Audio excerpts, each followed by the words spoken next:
कर्नाटक दौरे के दूसरे दिन प्रधानमंत्री नरेंद्र मोदी आज भी करेंगे धुआंधार प्रचार। मुदाबिद्रे, अंकोला और बेलहोंगल में पीएम मोदी की 3 जनसभाएं। कर्नाटक चुनाव में प्रचार ने पकड़ी रफ्तार। सीएम योगी आदित्यनाथ आज कर्नाटक में चुनावी रैलियों को करेंगे संबोधित। मंगलवार को कलबुर्गी में रोड शो से पहले पीएम मोदी ने बच्चों से की मुलाकात। बच्चों के साथ काफी मजाकिया अंदाज में दिखे प्रधानमंत्री। पीएम मोदी ने बच्चों के सामने उंगलियों से कई एक्शन किए। बच्चों ने प्रधानमंत्री के एक्शन को दोहराया। बातचीत के दौरान बच्चों ने पीएम मोदी से कहा, हमें आपके जैसा बनना है। कर्नाटक के कलबुर्गी में प्रधानमंत्री मोदी ने किया भव्य रोड शो। भारी संख्या में उमड़ा लोगों का हुजूम। सड़क के दोनों तरफ खड़ी जनता ने पीएम मोदी पर की पुष्प वर्षा। पीएम मोदी ने जनता का हाथ जोड़कर अभिवादन किया स्वीकार। पीएम मोदी की एक झलक पाने के लिए बेकरार दिखी जनता। स्थानीय लोगों ने अपनी छतों पर खड़े होकर पीएम मोदी पर बरसाए फूल। इससे पहले कलबुर्गी में नहीं देखा गया ऐसा रोड शो। जनता और समर्थकों का उत्साह देख पीएम मोदी भी हुए गदगद। कानून व्यवस्था को ध्यान में रखते हुए पुलिस ने की थी जबरदस्त तैयारी। 5 एसपी, 15 डीएसपी, 30 पुलिस निरीक्षक समेत 2000 से ज्यादा जवानों की तैनाती।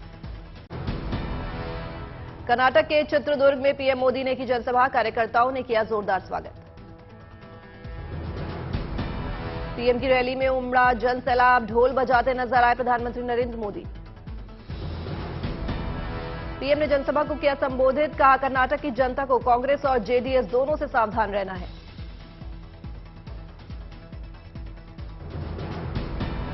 कर्नाटका के लोगों को कांग्रेस और जेडीएस दोनों से सावधान रहना है।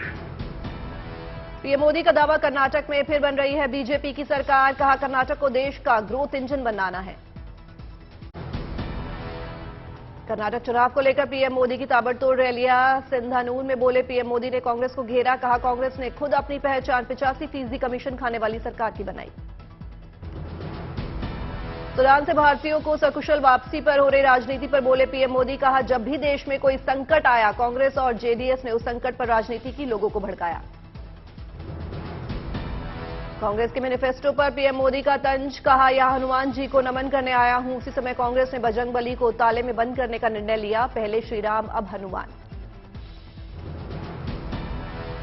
पीएम मोदी ने जनता से किया भरोसा। कहा, बीजेपी नहीं आने देगी कर्नाटक की मान मर्यादा और संस्कृति पर कोई आंच। कर्नाटक के विकास के लिए बीजेपी प्रतिबद्ध।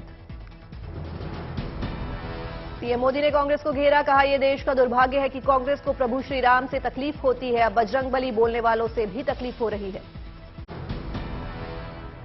चुनावी रैली में पीएम मोदी ने कहा कि कांग्रेस की नीति तुष्टीकरण की, चुनाव में जनता देगी जवाब। कांग्रेस ने घोषणा पत्र में किया है वादा। सरकार बनने पर पीएफआई और बजरंग दल जैसे संगठनों पर होगा सख्त एक्शन। कांग्रेस के घोषणा पत्र के वादे पर असम के सीएम हिमंता बिस्वा शर्मा का वार। कहा, यह घोषणा पत्र मुस्लिम लीग के ऐलान जैसा। हिमंता बिस्वा शर्मा ने कांग्रेस से किया सवाल। कहा, पहले क्यों नहीं लगाया पीएफआई पर बैन। बीजेपी प्रवक्ता संबित पात्रा ने कहा कि पीएफआई को बचाने की हर कोशिश कर रही है कांग्रेस। बजरंग दल पर बैन अमंगल विचार। बेंगलुरु में गृहमंत्री अमित शाह ने किया भव्य रोड शो। ढोल नगाड़े बजाकर शाह का किया गया स्वागत। बीजेपी कार्यकर्ताओं ने लहराया भगवा गमछा। समर्थकों में दिखा जोश। जय श्री राम के साथ भारत माता के लगे जयकारे। शाह ने भी समर्थकों पर की पुष्प वर्षा। शाह ने मैसूर में की जनसभा। कहा, कर्नाटक में सिद्धरमैया जीते तो पीएफआई से बैन हटा लेंगे। कांग्रेस ने कर्नाटक को केंद्र का एटीएम बनाया। कर्नाटक चुनाव प्रचार में जुटे राहुल गांधी। चिकमंगलूर में किया रोड शो। शिवमोगा की रैली में बीजेपी पर बरसे राहुल गांधी। कहा, बीजेपी सरकार ने पिछले 3 साल में क्या किया, इस पर क्यों कुछ नहीं बोलते पीएम मोदी। कांग्रेस महासचिव प्रियंका गांधी ने बेंगलुरु में किया भव्य रोड शो। समर्थकों और पार्टी कार्यकर्ताओं का उमड़ा जनसैलाब। बीजेपी पर प्रियंका गांधी का बड़ा हमला। कहा, अब की बार कर्नाटक में बदलाव जरूर आएगा। बेंगलुरु में बोली प्रियंका, बीजेपी ने कर्नाटक में 3.5 साल सरकार चलाई, लेकिन ना तो वे अपना चेहरा देख पा रहे हैं और ना वे आपके सामने बोल पा रहे हैं। प्रियंका ने कहा, बीजेपी के पास कर्नाटक के लोगों की परेशानियों की लिस्ट नहीं है, लेकिन उनके पास पीएम मोदी को दी गई गालियों की लिस्ट है। आंध्र प्रदेश के मुख्यमंत्री जगन मोहन रेड्डी आज भोगापुरम में ग्रीनफील्ड इंटरनेशनल एयरपोर्ट की रखेंगे आधारशिला। 2200 एकड़ में बनाएगा एयरपोर्ट। विजयनगरम और विशाखापट्टनम में 2 जनसभाएं भी करेंगे। शरद पवार ने किया एनसीपी अध्यक्ष पद छोड़ने का ऐलान। नेताओं ने घर जाकर की मुलाकात, फैसले पर विचार की अपील। पार्टी नेताओं की अपील के बाद शरद पवार ने सोचने के लिए मांगा 2 से 3 दिनों का वक्त। अजीत पवार ने दी जानकारी। इस्तीफे के ऐलान के बाद शरद पवार ने कहा कि लंबे अरसे से कर रहा हूं पार्टी का अध्यक्ष, अब किसी और को संभालनी चाहिए जिम्मेदारी। शरद पवार को बनाने की कोशिश लगातार जारी है। कई नेता घर पहुंचकर कर रहे हैं मुलाकात। एनसीपी नेता जयंत पाटिल ने भावुक होकर कहा, शरद पवार अध्यक्ष बने रहें, ये पार्टी ही नहीं देश के लिए भी जरूरी है। पवार को मनाते वक्त रो पड़े जितेंद्र आव्हान। कहा, आप अध्यक्ष पद छोड़ देंगे तो हम किसके पास जाएंगे। शरद पवार ने नया अध्यक्ष चुनने के लिए कमेटी का किया गठन। कमेटी में अजीत पवार समेत कई नेताओं के नाम शामिल। एनसीपी नेताओं से बोले अजीत पवार, पवार साहब चाहते हैं कि नई पीढ़ी नेतृत्व करे। अजीत पवार ने कहा, शरद पवार अध्यक्ष रहे या ना रहे, उनके सिखाए आदर्शों पर आगे बढ़ती रहेगी एनसीपी। शरद पवार के फैसले के बाद अगले मुखिया को लेकर शुरू हुई अटकलें। फैसले पर पुनर्विचार के लिए एनसीपी दफ्तर पर कार्यकर्ताओं ने की नारेबाजी। शरद पवार के इस्तीफे के बाद पार्टी कार्यकर्ताओं का हंगामा। सुप्रिया सूले ने कार्यकर्ताओं को समझाया। शरद पवार के फैसले पर बेटी सुप्रिया सूले ने साधी चुप्पी। प्रफुल्ल पटेल बोले, उनके फैसले का हो सम्मान। शरद पवार के इस्तीफे पर बोले संजय राउत। कहा, बाला साहेब की तरह शरद पवार भी राज्य की राजनीति की आत्मा। शरद पवार के इस्तीफे के ऐलान पर बोले देवेंद्र फडणवीस। कहा, हर परिस्थिति पर नजर है। कांग्रेस ने जेपी नड्डा, अमित शाह और सीएम योगी पर लगाया हेट स्पीच का आरोप। चुनाव आयोग से की शिकायत। केंद्रीय गृह मंत्री अमित शाह एनडीएमसी के 4500 कर्मचारियों को नियमितीकरण नियुक्ति पत्र सौंपेंगे। 20 से 25 साल से काम कर रहे कर्मचारियों को किया जाएगा स्थायी। दिल्ली एम्स में अब डॉक्टर्स को दी जाएगी robotic surgery training. Wet lab का किया गया उद्घाटन। ज्ञानवापी के 7 मामलों में आज संयुक्त सुनवाई। वाराणसी जिला जज की अदालत में सुनवाई होगी। बंद होगी एक और एयरलाइंस। 2 दिन तक गो फर्स्ट की सभी फ्लाइटें कैंसिल। कंपनी ने खुद को बताया दिवालिया। यात्रियों से हो रही है भारी परेशानी। लुधियाना गैस लीक केस में एनजीटी का बड़ा फैसला। मान सरकार को मृतक के परिवार को 20-20 लाख रुपए मुआवजा देने का दिया आदेश। एनजीटी ने जांच के लिए 8 सदस्यीय कमेटी का गठन किया। 1 महीने में मांगी रिपोर्ट। भारतीय वायुसेना और ग्रीस के बीच जॉइंट एक्सरसाइज। ग्रीस की सरजमी पर गरजे Sukhoi 30 MKI fighter jet. Athens के मशहूर एक्रोपोलिस में सुखोई 30 MKI ने एक फॉर्मेशन में भरी उड़ान। युद्धाभ्यास को इनेकोस 23 दिया गया नाम। 4 मई तक चलेगा युद्धाभ्यास। फ्रांस में आयोजित एक्स ओरियन वॉर एक्सरसाइज में भारतीय वायुसेना का रणकौशल। देश के बाहर भारत ने पहली बार भेजा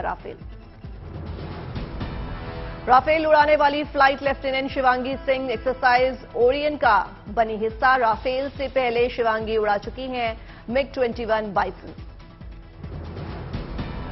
भारतीय नौसेना में जल्द शामिल होगा stealth guided missile destroy INS Imphal. बेहतरीन रडार और कॉम्बैट मैनेजमेंट सिस्टम से है लैस।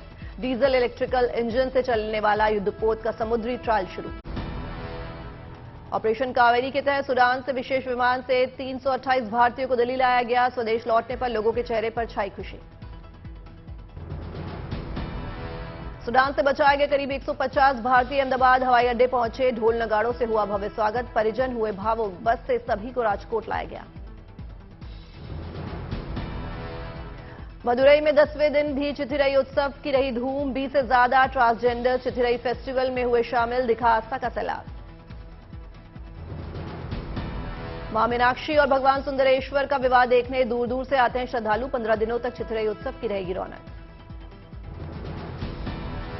दिल्ली में मेज 2 इथेनॉल सेमिनार में बोले केंद्रीय मंत्री पीयूष गोयल, 2025 तक पेट्रोल में 20% इथेनॉल मिश्रण का हासिल कर लेंगे लक्ष्य। फेमिना मिस इंडिया का खिताब जीतने के बाद पहली बार अपने घर कोटा पहुंची नंदिनी गुप्ता। तिलक लगाकर और फूल माला पहनाकर हुआ स्वागत। रोड शो में नाचते झूमते नजर आए लोग। किंग चार्ल्स तृतीय के राज्याभिषेक में शामिल होंगे मुंबई के डब्बा वाले। किंग चार्ल्स तृतीय को गिफ्ट देने के लिए खरीदी पुनेरी पगड़ी और वारकरी समुदाय का शॉल। 6 मई को लंदन के वेस्टमिंस्टर एबे में किंग चार्ल्स तृतीय को उनकी पत्नी क्वीन कंसॉर्ट कैमिला के साथ सम्राट के रूप में पहनाया जाएगा ताज। शाही परिवार ने डब्बा वालों को भेजा है निमंत्रण।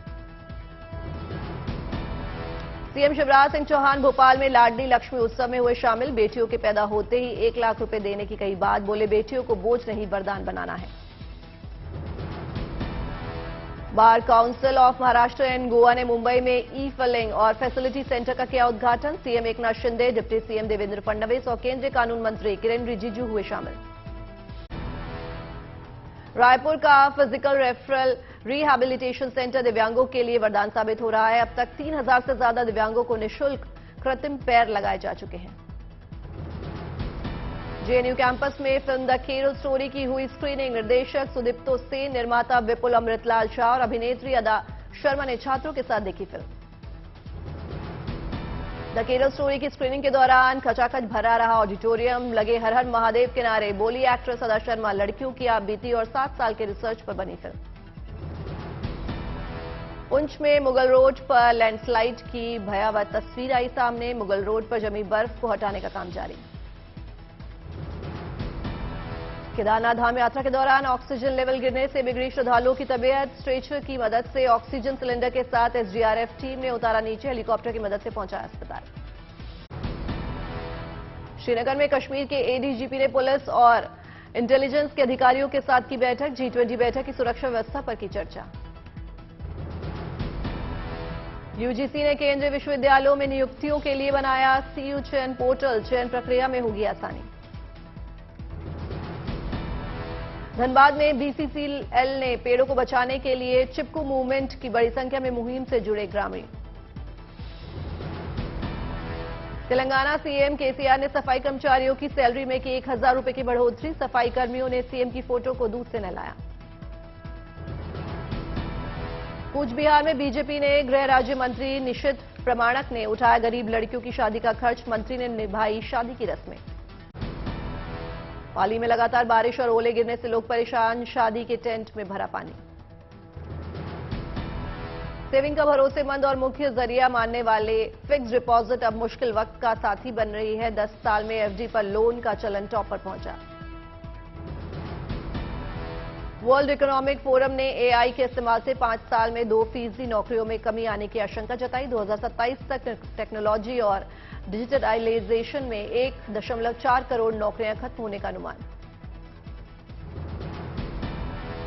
भारत की अर्थव्यवस्था में पेंट इंडस्ट्री के योगदान को बढ़ाने पर द सरफेस कोटिंग सोसाइटी ने दिया जोर। Water based architectural coating technology पर किया गया फोकस। हरितिका डायमंड्स ने महिला सशक्तिकरण की थीम पर बनाई 15वीं एनिवर्सरी। आगे तेज ग्रोथ के अनुमान के साथ ही कंपनी ने ऋचा मेहता को बनाया अपना ब्रांड एम्बेसडर। आर्थिक और शारीरिक स्वास्थ्य के मद्देनजर सेव अर्थ मिशन ने बड़े पैमाने पर वृक्षारोपण अभियान शुरू किया। ईच वन प्लांट वन की थीम के सहारे पर्यावरण की सेहत सुधारने का मिशन। डिमांड में आए उछाल की वजह से अप्रैल में देश का मैन्युफैक्चरिंग सेक्टर 4 महीने में सबसे तेजी से बढ़ा। पिछले महीने 57.3 रहा मैन्युफैक्चरिंग पीएमआई। वित्त मंत्रालय ने सरकारी बैंकों को इस साल राइट ऑफ किए गए लोन में से 2 लाख करोड़ की वसूली का लक्ष्य दिया। ये रकम बीते 5 साल में कुल रिकवर किए गए कर्ज की दोगुनी है। हिंडनबर्ग के आरोपों के बाद अडानी ग्रुप में विदेशी निवेश की पड़ताल के लिए सेबी सरकार की मदद लेगा। सेबी ने बरमूडा, लक्समबर्ग और स्विट्जरलैंड को पत्र लिखकर मांगी जानकारी। इलेक्ट्रिक वाहनों के लिए दी जाने वाली फेम 2 सब्सिडी में गड़बड़ियों के चलते हीरो इलेक्ट्रिक और ओकिनावा को नोटिस, सरकार ने लगाई 249 करोड़ रुपए की पेनल्टी। बाखमुट में रूसी कब्जे वाले इलाके में यूक्रेन का बड़ा हमला, यूक्रेन के हमले में रूसी सेना की कई यूनिट तबाह। यूक्रेन से जंग के बीच रूस के रक्षा मंत्री सर्गेई शोइगु का बड़ा बयान, कहा यूक्रेन से लड़ने के लिए रूस के पास पर्याप्त गोला बारूद। बढ़ती महंगाई के खिलाफ जर्मनी के कई शहरों में विरोध प्रदर्शन, बैनर और पोस्टर लेकर सड़कों पर उतरे हजारों लोगों में निकाला मार्च। जर्मनी की राजधानी बर्लिन में क्लाइमेट डायलॉग के लिए बैठक में जलवायु संकट की चुनौती से निपटने को लेकर हुई चर्चा। सूडान में सत्ता संघर्ष के लिए जारी लड़ाई के बीच मिस्र पहुंचे सूडान के सेना प्रमुख अब्देल फताह अली बुरहान, राजधानी के काहिरा में मिस्र के विदेश मंत्री से की मुलाकात। रूस ने सूडान में फंसे 200 से ज्यादा लोगों को सुरक्षित बाहर निकाला, रूसी विमान 200 यात्रियों को लेकर पहुंचा मॉस्को, निकाले गए यात्रियों में रूस और उसके पड़ोसी देशों के नागरिक थे। ऑस्ट्रेलिया सरकार ने धूम्रपान और ई सिगरेट यानी वेपिंग पर लगाया प्रतिबंध, अगली पीढ़ी को निकोटीन की लत से बचाने के लिए सरकार ने उठाए खास कदम।